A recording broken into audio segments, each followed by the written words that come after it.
At least 16 people were killed in a series of nationwide protests that were called in March over, among others, the high cost of living. All of these, 12 were shot by police, while the rest were a result of mob injustice. Now, more than 30 others were injured on the incidents, which have been blamed on police action. And as NTV's Rose Wangoi reports, Amnesty International and Human Rights Watch want the police to be held accountable. Jacqueline Mora is a woman in agony. Her 7-month-old baby is no more. The infant died during the March anti-government protest. Mora, who lives in Kibra, says on that fateful day, police lobbed tear gas in the air.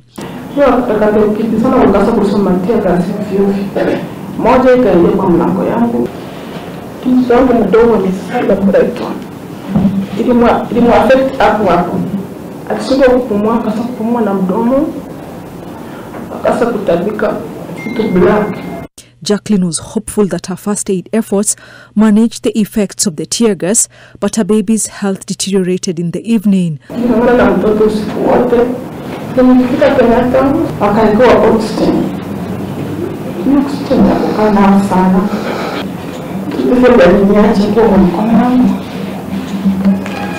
Amnesty International Kenya and Human Rights Watch expressed concern that nearly 2 months after the nationwide protest, little action has been taken to hold police officers and their commanders accountable for their disproportionate use of force in the killings of at least 12 people, shooting and beating of many others. More than 30 people were injured in the incidents, which have been blamed on police action. Most of those people were not shot during protests. Police were shooting directly into people's residential areas or firing tear gas directly into people's residential areas and houses. So a number of people died who were not even part of the protest. But the contents of that tear gas, I think 2 children died out of that.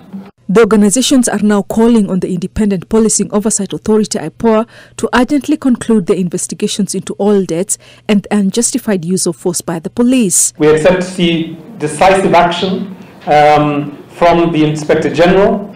They can take disciplinary action immediately, administratively, even as IPOA proceeds to, as part of its mandate, to hold the police officer accountable. Rose Wangoi, NTV.